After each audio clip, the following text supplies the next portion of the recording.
కాళేశ్వరం ప్రాజెక్టుకు సంబంధించి కేసీఆర్ను కమిషన్ చైర్మన్ పీసీ ఘోష్ ప్రశ్నించారు. దాదాపు 50 నిమిషాల పాటు విచారణ సాగింది. ఈ సందర్భంగా కమిషన్కు కేసీఆర్ పలు డాక్యుమెంట్లను అందించారు. మొదట దైవసాక్షిగా వాస్తవాలు చెబుతానని కేసీఆర్ చేత ప్రమాణం చేయించిన కమిషన్ చైర్మన్ పీసీ ఘోష్ మొత్తం 18 ప్రశ్నలను అడిగారు. రీఇంజనీరింగ్ కార్పొరేషన్ ఏర్పాటు, కేబినెట్ ఆమోదంపై కమిషన్ ప్రశ్నలు వేసింది. రీఇంజనీరింగ్ చేయడానికి ప్రధాన కారణాలను కేసీఆర్ సుదీర్ఘంగా వివరించారు. ప్రతిదీ కేబినెట్ ఆమోదంతో జరిగిందని కేసీఆర్ వివరణించారు. కేబినెట్ ఆమోదంతోనే ప్రభుత్వం అన్ని నిర్ణయాలు తీసుకుందన్నారు. స్థల మార్పు, నీటి లభ్యత, కాళేశ్వరం నిర్మాణంపై వ్యాప్కోస్ నివేదికిచ్చిందని కమిషన్కు చెప్పారు.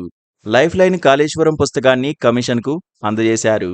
ఇందులో కాళేశ్వరం ఉద్దేశాలను వివరించారు. నిధుల సమీకరణ కోసం కార్పొరేషన్ ఏర్పాటు చేశామని, బ్యారేజీల్లో నీటి నిల్వ అనేది ఇంజనీర్లు తీసుకునే నిర్ణయమని, తనకు సంబంధం లేదని కేసీఆర్ వెల్లడించారు. బ్యారేజీల్లో నీటి నిల్వ కోసం మీరేమైనా ఆదేశాలు ఇచ్చారా అని కమిషన్ ప్రశ్నించగా, తాను అలాంటి ఆదేశాలు ఇవ్వలేదని, బ్యారేజీలు నీటిని ఎత్తిపోయడానికి నిర్మించినవి అని కేసీఆర్ సమాధానమిచ్చారు. ప్రాజెక్టు లొకేషన్ మార్పు నిర్ణయం ఎవరిది అంటూ కమిషన్ మరో ప్రశ్న సంధించింది.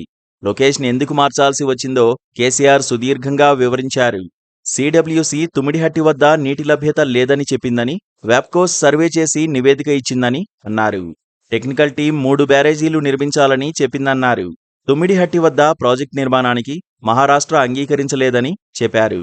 టెక్నికల్ టీం ఇచ్చిన నివేదిక మేరకు లొకేషన్ మార్పు జరిగిందన్నారు. నిర్ణయాలన్నీ కేబినెట్ ఆమోదంతోనే జరిగాయని కేసీఆర్ చెప్పారు. విచారణ ముగిసిన తర్వాత బీఆర్కే భవన్ ముందు కార్యకర్తలకు అభివాదం చేశారు మాజీ సీఎం. అనంతరం అక్కడి నుంచి కేసీఆర్ వెళ్లిపోయారు. విచారణలో భాగంగా ఈరోజు సిద్దిపేటలోని ఫామ్ హౌస్ నుంచి హైదరాబాదులోని బీఆర్కే భవన్కు కేసీఆర్ చేరుకున్నారు. విచారణ నిమిత్తం లోపలికి వెళ్లిన కేసీఆర్ తనకు జలుబు ఉందని కమిషన్కు చెప్పారు. ఈ క్రమంలో విచారణ విషయంలో కమిషన్ కీలక నిర్ణయం తీసుకుంది. కేసీఆర్ ఓపెన్ కోర్టు విచారణను రద్దు చేసింది. కేసీఆర్ అనారోగ్యం కారణంగా బహిరంగ విచారణను రద్దు చేసిన కమిషన్ ఇండోర్లో ముఖాముఖిగా మాజీ సీఎంను విచారించారు. ఇప్పటివరకు కాళేశ్వరం కమిషన్ 114 మందిని విచారించింది.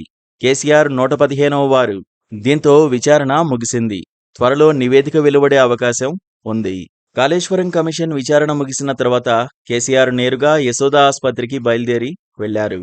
జనగామ ఎమ్మెల్యే పల్లా రాజేశ్వర్ రెడ్డిని కేసీఆర్ పరామర్శించనున్నారు. కేసీఆర్ కాళేశ్వరం విచారణ సందర్భంగా పల్లా రాజేశ్వర్ రెడ్డి సిద్దిపేటలోని ఫామ్ హౌస్కు వెళ్లారు. అయితే అక్కడ ప్రమాదవశాత్తు ఎమ్మెల్యే జారిపడ్డారు. ఈ క్రమంలో ఆయన తుంటి ఎముకలో గాయమైంది. వెంటనే ఆయన్ను హుటాహుటిన అంబులెన్స్లో హైదరాబాద్లోని యశోద ఆసుపత్రికి తరలించారు. ప్రస్తుతం ఆసుపత్రిలో పల్లా రాజేశ్వర్ రెడ్డి చికిత్స పొందుతున్నారు.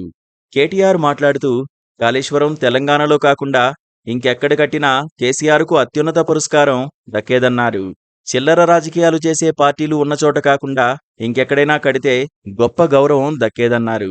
తెలంగాణను 1 కోటి ఎకరాల మాగాణిగా మార్చేందుకు ప్రయత్నించిన కేసీఆర్పై కాంగ్రెస్, బీజేపీలు రాజకీయ కుట్రలు చేస్తున్నాయని ఆరోపించారు.